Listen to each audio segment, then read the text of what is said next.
छौड़ी पाँच पाँच होबो हकटेन गे, बिना तेल के ज्यादा बौला लटेन गे। कैसन रे छोड़ा रे, तोरा ना बुझाई हूँ, बाल्टी लेके हम खड़ा भेली, तू नहाई जे चला। हे गे ज्यादा बको मत, तोरा नहीं पता कि आज हमरा पर बरतुहार आ रहा है।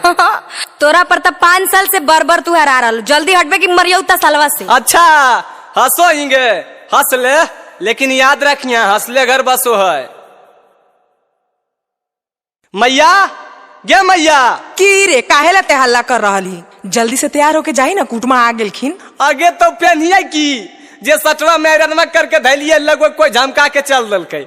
आओ हमें पहन लिया हो। देखी देखी खा आई जी तो बरतूरा लड़कावक देखे ले कि लड़कावक बपेक देखे ले हा। अरे त काहे ला दोनों अपने में लड़ रहले हैं?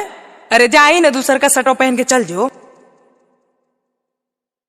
हाँ बउआ बताइए, कौन सा जॉब कर रहे हैं?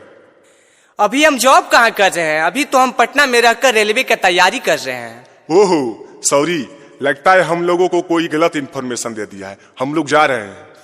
ए जी जा रहा लो तो नाश्तावा के पैसा दे के जा, सब आबो खा खा के चल जाए, घूर के तो कोई अबे नहीं करो है। गे मैया की रे लगो हमर सदिया हो साल नहीं होता की।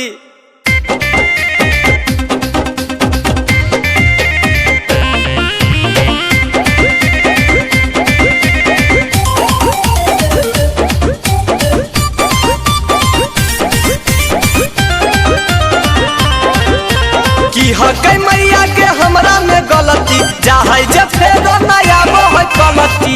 अगे मैया हम सुंदर नहीं है ये, कि हकै मैया के हमरा में गलती, चाहे जब फेर नया है कलती। धीरे धीरे करके सारा उम्र अब ढाला तो मतलब लागो हो कि मौरी माथे न चढ़तो, लागो हो कि मौरी माथे न चढ़तो। बर तू हरिये में उम्र गुजरतो, अब लोगो हमनियो सबके धरना पर बैठे पड़ता हो। चल नौजवान का यही है नारा, नौकरी दो या छोकरी दो, नौजवान का यही है नारा, नौकरी दो या छोकरी दो। आइए हम हैं अंजलि भारती महक इंटरटेनमेंट से कैमरामैन नीरज के साथ। जैसा कि आप देख रहे हैं यहाँ पे नौजवानों लोग धरना पे बैठे हुए हैं। आइए जानते हैं इनकी क्या समस्या है, कहिए क्या परेशानी है। Hello hello. हाँ बोलिए ना, सरकार सुन रही है। नहीं भाई नहीं, हम रिक्स नहीं लेबो, उधर से बोलिए ना, रहला हम इधर से बोल दिए। वाह अच्छा प्रॉब्लम क्या है, प्रॉब्लम बताइए। हाँ सुनिए, नौकरी के भारती निकालिए नीतीश चाचा, नौकरी के भारती निकालिए नीतीश चाचा।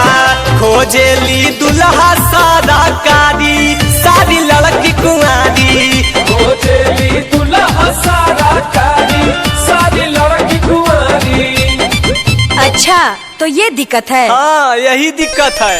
बात सुनेगा जो होता वो कह दो, नौकरी तो नहीं तो छोकरी दो, अरे नौकरी तो नहीं तो छोकरी दो, अरे नौकरी तो नहीं तो छोकरी दो, अरे नौकरी तो नहीं तो छोकरी दो। अच्छा तो अब समझ में आया कि आप लोगों का शादी क्यों नहीं होता है, दहेज में गाड़ी या पैसा मांगते हैं, फ्री में करना चाहिए। अच्छा तो आप कीजिएगा फ्री में, हम करने के लिए तैयार हैं। अरे मेरा कहने का मतलब वो नहीं, आप तो हमारे ही पीछे पड़ गए। देखिए आप भी पीछे हट गए, काहे कि हम बेरोजगार हैं ना।